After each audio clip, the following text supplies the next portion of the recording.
Hello dear students. So, ഇന്ന് നമ്മൾ discuss ചെയ്യാൻ പോകുന്നത് നമ്മൾ കഴിഞ്ഞ വീഡിയോയിലും അതിന്റെ മുമ്പത്തെ വീഡിയോയിലൊക്കെ നമ്മൾ സിവിൽ എഞ്ചിനീയറിംഗിന്റെ ഓപ്പർച്യൂണിറ്റീസിനെ കുറിച്ചും അതിനുശേഷം നമ്മൾ കെമിക്കൽ എഞ്ചിനീയറിംഗിന്റെ ഓപ്പർച്യൂണിറ്റീസിനെ കുറിച്ചൊക്കെ ഡിസ്കസ് ചെയ്തു. അപ്പോൾ പലരും ചോദിച്ചിട്ടുണ്ടായിരുന്നു നമ്മുടെ EC അഥവാ ഇലക്ട്രോണിക്സ് ആൻഡ് കമ്മ്യൂണിക്കേഷൻ എഞ്ചിനീയറിംഗിനെ കുറിച്ചും ട്രിപ്പിൾ അഥവാ ഇലക്ട്രിക്കൽ ആൻഡ് ഇലക്ട്രോണിക്സ് എഞ്ചിനീയറിംഗിനെ കുറിച്ചും ഒരു വീഡിയോ ചെയ്യുക എന്നുള്ളത്. സോ ഇത് രണ്ടും ആക്ച്വലി സ്പീക്കിംഗ് ഒരു മാലയിലെ രണ്ട് മുത്തുമണികളായതുകൊണ്ട് തന്നെ നമ്മൾ ഇതിന് രണ്ടിനെയും കമ്പയർ ചെയ്തുകൊണ്ടാണ് വീഡിയോ ചെയ്യുന്നത്. അതായത് ആക്ച്വലി നമ്മൾ ഇലക്ട്രിക്കൽ കോമ്പണൻസുകളിലൂടെ പിന്നെ അതിൻ്റെ കുറച്ചുകൂടെ മിനിയേച്ചർ വേർഷൻ ആയിട്ടുള്ള ഇലക്ട്രോണിക്സിലേക്ക് എത്തി. ദെൻ ഇലക്ട്രോണിക്സിൽ നിന്ന് പയ്യെ നമ്മൾ എന്തിലേക്ക് പോയി, സോഫ്റ്റ്വെയർ ഫീൽഡിലേക്കും പിന്നെ കമ്പ്യൂട്ടർ സയൻസ് ആ രീതിക്കൊക്കെ പോയിട്ടുള്ളത്. ആക്ച്വലി ഇതൊക്കെ നമ്മളൊരു സർക്യൂട്ടൽ ബ്രാഞ്ചുകൾ എന്ന് പറയുന്ന ബ്രാഞ്ചുകളിൽ ഉൾപ്പെടുന്ന സാധനങ്ങളാണ് EC, ട്രിപ്പിൾ കമ്പ്യൂട്ടർ സയൻസ് എന്നൊക്കെ പറയുന്നത്. സോ നമുക്ക് വീഡിയോയിലേക്ക് കടക്കുകയാണെങ്കിൽ നമ്മൾ വീഡിയോയിലൂടെ ഡിസ്കസ് ചെയ്യാൻ ഉദ്ദേശിക്കുന്നത് എന്ന് വെച്ചാൽ ഇതിൻ്റെ കോഴ്സിൻ്റെ ഒരു ഓവർവ്യൂ എന്തൊക്കെയാണെന്നുള്ളതാണ്. അതോടൊപ്പം തന്നെ ഇതിൽ കോർ സബ്ജക്റ്റുകൾ ഏതൊക്കെ എന്നുള്ളതാണ് നമ്മൾ ഇതിൽ രണ്ട് പഠിച്ചാലും. ദെൻ അതിലുള്ള കരിയർ ഓപ്പർച്യൂണിറ്റീസ് എന്തൊക്കെയെന്നുള്ളതും ദെൻ ഹയർ സ്റ്റഡീസ് ഓപ്ഷനെ കുറിച്ചുമായിരിക്കും നമ്മൾ ഈ വീഡിയോയിലൂടെ ഡിസ്കസ് ചെയ്യുക. So what is the course, എന്താണ് EC എന്ന് പറഞ്ഞാൽ എന്താണ് എന്ന് ചോദിക്കുകയാണെങ്കിൽ ഇലക്ട്രോണിക്സ് ആൻഡ് കമ്മ്യൂണിക്കേഷൻ എഞ്ചിനീയറിംഗ് ഇതിൽ മെയിൻലി ഫോക്കസ് ചെയ്യുക നമ്മുടെ സർക്യൂട്ടുകളെ കുറിച്ചും സിഗ്നൽ പ്രോസസ്സിങ്ങിനെ കുറിച്ചും കമ്മ്യൂണിക്കേഷൻ സിസ്റ്റങ്ങളെ കുറിച്ചും ഒക്കെ ആയിരിക്കും.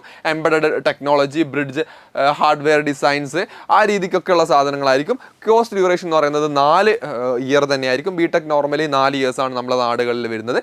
ഇതിൽ മെയിൻ വരുന്ന കോർ ഫിലോസഫി എന്താണെന്ന് വെച്ചാൽ സിഗ്നൽ പ്രോസസ്സ് അത് കമ്മ്യൂണിക്കേഷൻ രംഗത്തേക്ക് എത്തിക്കുക. Microchip to satellite link വരെ, അതായത് ഇതിനെ മൈക്രോ ആ രീതിക്കൊക്കെ കൊണ്ടുപോകുന്ന ആക്ച്വലി EC ആ ഒരു ലെവലിലാണ്. ആൻഡ് നാച്ചർ ഓഫ് വർക്ക് എന്ന് പറയുന്നത് പ്രൈമറിലി ഇലക്ട്രോണിക്സ് ഡ്രിവൺ ആയിട്ടുള്ളത് ആൻഡ് ഓവർലാപ്പ് വിത്ത് IT-യും ടെലികമ്മ്യൂണിക്കേഷനും ഒക്കെ ആയിട്ട് കണക്ട് ചെയ്തിട്ടുള്ള വർക്കുകളാണ് ആക്ച്വലി EC-ക്കാർക്ക് വരാറുള്ളത്. ദെൻ ഇലക്ട്രോണിക് ഡ്രിവൺ ആയിട്ടുള്ള വർക്ക്സ് ആണ് കൂടുതൽ ഉണ്ടാവുക. ദെൻ നമ്മുടെ ഇലക്ട്രിക്കലിലേക്ക് വരികയാണെങ്കിൽ ഇലക്ട്രിക്കലിൽ വരിക എന്ന് വെച്ചാൽ power generation and electrical machines, control system, electronics and bridge, conventional electric system ആ രീതിക്കുള്ള സാധനങ്ങളാണ് ആക്ച്വലി വരിക. ഇതും 4 ഇയർ കോഴ്സ് തന്നെയാണ് വരുന്നത്. ഇതിൻ്റെ ഇവിടെ നമ്മൾ പറഞ്ഞു എന്ത് സിഗ്നൽസ് പ്രോസസ് ആൻഡ് കമ്മ്യൂണിക്കേഷൻ ആണെങ്കിൽ ഇവിടെ വരുന്നത് വെച്ചാൽ ജനറേറ്റ്, കൺട്രോൾ, ഡിസ്ട്രിബ്യൂട്ട്. ഞാൻ നേരത്തെ പറഞ്ഞ പോലെ ആദ്യം ഇലക്ട്രിക്കൽ സൈഡിൽ നിന്ന് വന്നു, ദെൻ അത് ഇലക്ട്രോണിക്സ് ആയി മിനിയേച്ചർ വേർഷനായി മാറി, അത് അൾട്ടിമേറ്റ്ലി നമ്മുടെ സോഫ്റ്റ്വെയറിൻ്റെ ഡെവലപ്മെൻറ്റും കാര്യങ്ങൾക്കും ഒക്കെ ആയി മാറി എന്നുള്ളതാണ്. From a power plant to smart grid ആ രീതിക്കാണ് ഇതിൻ്റെ വർക്ക് വരിക. ആൻഡ് നാച്ചർ ഓഫ് വർക്ക് എന്നുണ്ടാവുക പ്രൈമറിലി പവർ ഡ്രിവൺ ആയിട്ടുള്ളതായിരിക്കും and high overlap with core ഇൻഡസ്ട്രീസുമായിട്ടായിരിക്കും. ഞാൻ നേരത്തെ പറഞ്ഞു EC-യിൽ വരുന്നത് നമ്മൾ മെയിൻലി ടെലികോം സെക്ടറുകളിലേക്കും അതോടൊപ്പം IT സെക്ടറുകളിലേക്കൊക്കെ ഇൻ്റഗ്രേറ്റ് ചെയ്തിട്ടുള്ള വർക്കുകളാണ് EC ഡിപ്പാർട്ട്മെൻറ്റിലേക്ക് വരുന്നതെങ്കിൽ ഇതിൽ ഇൻഡസ്ട്രീസുമായിട്ട് ഹൈലി ഓവർലാപ്ഡ് ആയിട്ടുള്ള വർക്കുകളാണ് പൊതുവേ കാണപ്പെടാറുള്ളത്. പക്ഷേ ഇതിൽ 2 പേർക്കും, അതായത് ട്രിപ്പിൾ പഠിച്ചവർക്ക് EC-യിലേക്കും EC പഠിച്ചവർക്ക് ട്രിപ്പിളിലേക്കും ഈസിലി സ്വിച്ചബിൾ ആണ്. കാരണം ഇതിൻ്റെ ഫണ്ടമെൻറ്റൽസ് ആക്ച്വലി സെയിം ആണ്, ജസ്റ്റ് ചെറിയ ചെറിയ മാറ്റങ്ങൾ മാത്രമേ ഉള്ളൂ. പക്ഷേ അത് ഭയങ്കരമായിട്ടുള്ള ചേഞ്ചുകൾ ചില സെക്ടറുകളിലേക്ക് പോകുമ്പോൾ വരുത്തുന്നുണ്ട്. ഞാൻ എന്തായാലും പറയുന്നുണ്ടാവും അതിനെക്കുറിച്ചിട്ട്. And what do they do and roles and responsibilities എന്തൊക്കെ എന്നുള്ളതാണ് പിന്നെ പറയുന്നത്. EC-ക്കാർക്ക് മെയിൻലി ഉള്ള സെക്ടർ എന്ന് പറയുന്നത് ഒന്നാണ് hardware design engineer, telecom engineers and signal process engineers and LOT developers and VLSI ഭയങ്കര ഇതിൻ്റെ മെയിൻ ഒരു ഫീൽഡാട്ടോ EC-ക്കാരുടെ.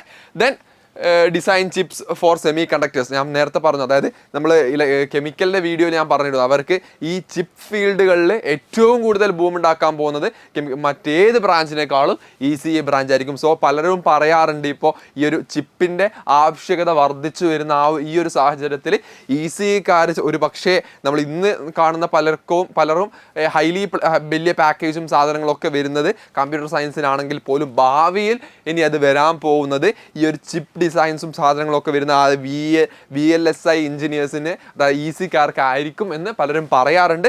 വി കാൺ പ്രഡിക്റ്റ്. ആക്ച്വലി ഇതൊക്കെ ഒരു ഗസ് വർക്കാണ്. കാരണം നമുക്കൊന്നും ഇത് എന്താണ് ഒരു 5 വർഷം കഴിഞ്ഞാൽ ഉണ്ടാവാൻ പോകുന്നത് എന്നത് പ്രഡിക്റ്റ് ചെയ്യാൻ ആക്ച്വലി ആർക്കും കഴിയില്ല. പിന്നെ മൈക്രോ കൺട്രോളുകളെ കുറിച്ചിട്ടും ഓഡിയോ, വീഡിയോ, റഡാർ അനാലിസിസ്, നമ്മൾ യുദ്ധങ്ങളൊക്കെ വരുമ്പോൾ കേൾക്കുന്നതാണ് റഡാർ അനാലിസിസ് എന്നൊക്കെ പറയുന്നത്. അതൊക്കെ ഈ എഞ്ചിനീയേഴ്സ്, അതായത് EC-ക്കാരുടെ രീതിയിൽ വരുന്ന സാധനമാണ്. പിന്നെ സർക്യൂട്ട്സ്, എംബഡഡ് സിസ്റ്റംസ്, ആൻറ്റിനേസും വയർലെസ് നെറ്റ്വർക്കും ഒക്കെ വരുന്നതാണ് ടെലികോം എഞ്ചിനീയേഴ്സ് എന്ന് പറയുന്നത്. ദെൻ ട്രിപ്പിളിക്കാരുടെ സൈഡിലേക്ക് വരികയാണെങ്കിൽ അത് കുറച്ചുകൂടെ ഇൻഡസ്ട്രീസ് ബേസ്ഡ് ആയിട്ടുള്ള, അതായത് പവർ സിസ്റ്റം എഞ്ചിനീയർ, അതായത് ഗ്രിഡ്സും ട്രാൻസ്മിഷൻ പ്ലാനിങ്ങും ഒക്കെ. പിന്നെ ഇലക്ട്രിക്കൽ ഡിസൈൻ എഞ്ചിനീയേഴ്സ് എന്ന് പറയുന്നത് ഇൻഡസ്ട്രിയൽ വയറിങ്ങും പ്ലാന്റ് ഡിസൈൻസും ആ രീതിക്കുള്ള സാധനങ്ങളൊക്കെ ആയിരിക്കും. പിന്നെ കൺട്രോൾ സിസ്റ്റം എഞ്ചിനീയർ എന്ന് പറയുന്നത് ഓട്ടോമേഷൻ ആ ഒരു രീതിക്കുള്ള സാധനങ്ങൾ ക്രിയേറ്റ് ചെയ്യുന്ന. പിന്നെ ഇൻസ്ട്രുമെൻറ്റേഷൻ എഞ്ചിനീയേഴ്സ്, അതായത് ഇൻസ്ട്രുമെൻറ്റേഷനിൽ പലയിടത്തും പല പ്രത്യേക ബ്രാഞ്ചായിട്ട് തന്നെ ഉണ്ട്. ബട്ട് ട്രിപ്പിളിക്കാർക്ക് ചെയ്യാൻ പറ്റുന്ന ഏരിയ ആണ് ഇൻസ്ട്രുമെൻറ്റേഷൻ എഞ്ചിനീയേഴ്സ് എന്ന് പറയുന്നത്. സെൻസേഴ്സ്, മെഷർമെൻറ്റ് ആൻഡ് കൺട്രോൾസിനെ കുറിച്ച് എഞ്ചിനീയേഴ്സ്, ആ രീതിക്കുള്ള എഞ്ചിനീയേഴ്സാണ് ഇൻസ്ട്രുമെൻറ്റേഷൻ എഞ്ചിനീയേഴ്സ് എന്ന് പറയുന്നത്.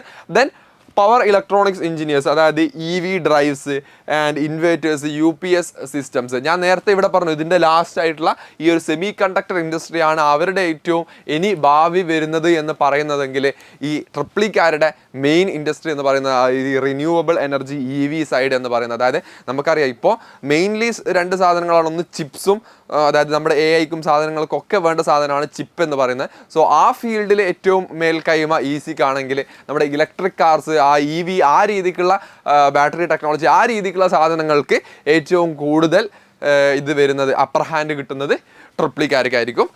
രണ്ടാർക്കും ഒരുപോലെ സാധ്യതകളുണ്ട് എന്നുള്ളതാണ് അപ്കമിങ് വേൾഡിൽ നമുക്കിതൊന്ന് മനസ്സിലാക്കാൻ പറ്റുന്നത്. ദെൻ കരിയർ ഓപ്പർച്യൂണിറ്റീസിനെ കുറിച്ച് ഡിസ്കസ് ചെയ്യുകയാണെങ്കിൽ ഇവർ മെയിൻലി ഈസിക്കാർക്ക് മെയിൻലി ഞാൻ നേരത്തെ പറഞ്ഞതുപോലെ IT ഫീൽഡുമായിട്ട് ഇൻ്റഗ്രേറ്റ് ചെയ്തായതുകൊണ്ട് തന്നെ IT softwares, TCS, Infosys, Wipro, HCL ആ രീതിക്കുള്ള ഒരുപാട് കമ്പനികളിൽ വർക്ക് ചെയ്യാൻ പറ്റും. പിന്നെ ടെലികോം സെക്ടറിൽ പറയുകയാണെങ്കിൽ നമ്മളെ ഇന്ത്യയിലുള്ള മെയിൻ ടെലികോം സെക്ടറായിട്ടുള്ള എയർടെൽ, ജിയോ, BSNL, VI അതൊക്കെ പോലത്തെ സ്ഥാപനങ്ങളിൽ വർക്ക് ചെയ്യാൻ പറ്റും. ദെൻ സെമി കണ്ടക്ടർ ഇൻഡസ്ട്രിയിലേക്ക് വരികയാണെങ്കിൽ ഇൻഡൽ, ടെക്സാസ് ഇൻഡസ്ട്രീസ്, ക്വൽകോം, അതോടൊപ്പം തന്നെ നമ്മുടെ തായ്വാൻ സെമി കണ്ടക്ടേഴ്സ് ഒക്കെ പോലത്തെ ഇതിൽ വർക്ക് ചെയ്യാൻ പറ്റുന്നുണ്ടാവും. ദെൻ കൺസ്യൂമർ ഇലക്ട്രോണിക്സ് ആ രീതിക്കുള്ള സാധനങ്ങളിലേക്ക് പോവുകയാണെങ്കിൽ നമുക്കറിയാവുന്ന പോലെ തന്നെ സാംസങ്, ദെൻ LG, സോണി അതൊക്കെ പോലെയുള്ള പ്രൊഡക്റ്റുകൾ ഡിസൈൻ ആ രീതിക്കുള്ള വർക്കുകളൊക്കെ ചെയ്യാൻ പറ്റും. ദെൻ ഡിഫൻസിലേക്കും ISROയിലേക്കൊക്കെ പോവുകയാണെങ്കിൽ ഞാൻ പ്രത്യേകിച്ച് പറയേണ്ട കാര്യം ഉണ്ടാവില്ല. ഞാൻ നേരത്തെ പറഞ്ഞു റഡാർ സിസ്റ്റംസും സാധനങ്ങളൊക്കെ നമ്മൾ യുദ്ധമൊക്കെ വരുമ്പോൾ നമ്മൾ പലപ്പോഴും കേട്ടിട്ടുള്ള സാധനമാണ്. ആ രീതിക്കുള്ള വർക്ക്സൊക്കെ ഈ ഈസിക്കാർക്ക് വളരെ അധികം എളുപ്പത്തിൽ കിട്ടാവുന്നതാണ്. ദെൻ ട്രിപ്പിളിയിലേക്ക് വരികയാണെങ്കിൽ പവർ സെക്ടർ, അതായത് NTPC, ബെൽ ആ രീതിക്കുള്ള കമ്പനികളിലേക്ക് പ്ലേസ്ഡ് ആവാൻ പറ്റും. ദെൻ മാനുഫാക്ചറിങ് സൈഡിലേക്ക് വരികയാണെങ്കിൽ L&T, ECC ആൻഡ് സീമെൻസ് അതൊക്കെ പോലെയുള്ള കമ്പനികളിലേക്കും പിന്നെ ഓയിൽ ആൻഡ് ഗ്യാസ് സെക്ടറിലേക്കും കൂടെ ട്രിപ്പിളിക്കാർക്ക് അവസരങ്ങളുണ്ട്. ഗെയിൽസ് ആൻഡ് ഗെയിലൊക്കെയുള്ള ഇലക്ട്രിക്കൽ റോളുകൾ. പിന്നെ ഓട്ടോമേറ്റീവ് സെക്ടറിലേക്ക് വരികയാണെങ്കിൽ ഞാൻ നേരത്തെ പറഞ്ഞതുപോലെ EV കാറുകൾ ആ രീതിക്ക് വരികയാണെങ്കിൽ Tata motors, Ola motors, Mahindra motors, Ather electrics, അങ്ങനെ നമ്മളിപ്പോൾ അറിയപ്പെടുന്ന ഹ്യുണ്ടായിയുടെ ഇലക്ട്രിക് കാർ, അങ്ങനെ എല്ലാ ഇലക്ട്രിക് സെക്ടറുകളിലേക്കും ഇവർക്ക് ഓപ്പർച്യൂണിറ്റീസ് ഉണ്ട്. ദെൻ ഗവൺമെൻറ് സെക്ടറിലേക്ക് വരികയാണെങ്കിൽ സ്റ്റേറ്റ് ഇലക്ട്രിസിറ്റി ബോർഡിലേക്ക്, അതായത് നമ്മൾ KSEBയിൽ നമുക്കൊരു എഞ്ചിനീയർ ആവുക എന്നതാണ് ആക്ച്വലി നമ്മുടെ താല്പര്യമെങ്കിൽ നമുക്ക് ആക്ച്വലി നല്ലത് ട്രിപ്പിളി എടുക്കുകയായിരിക്കും. ആ രീതിക്ക് പോവുകയാണ് അതായത് നല്ലതെങ്കിൽ. പക്ഷേ ഒരു വൈഡ് റേഞ്ച് ആയിട്ടൊരു വലിയ IT കമ്പനികളിൽ അല്ലെങ്കിൽ ചിപ്പ് ഡെവലപ്പ് ചെയ്യുക ആ രീതിക്കുള്ള ഒരു വലിയൊരു സ്കിൽഡായി ആ ഒരു രീതിക്ക് മാറുകയാണെങ്കിൽ ആക്ച്വലി ഏറ്റവും നമുക്ക് നല്ല സാധനം എന്ന് പറയുന്നത് ഈസി ആയിരിക്കും.